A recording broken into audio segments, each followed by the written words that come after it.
Alright, this is my T5 project. This will be going in 70 Mustang.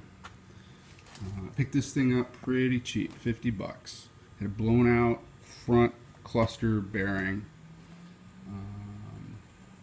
Figured if I'm not able to rebuild it, well, I'll learn something by taking it all apart.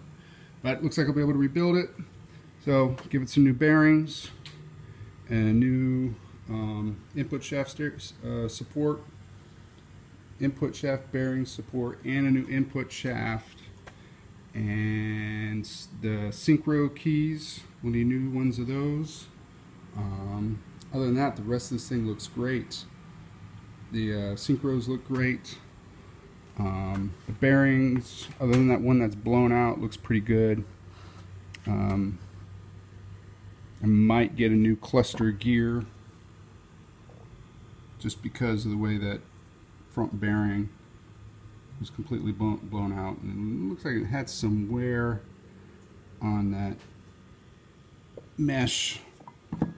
We're meshing with the input shaft, but we'll see how it all works out when it comes to ordering parts and stuff. And so this is it, part one of my T5 build.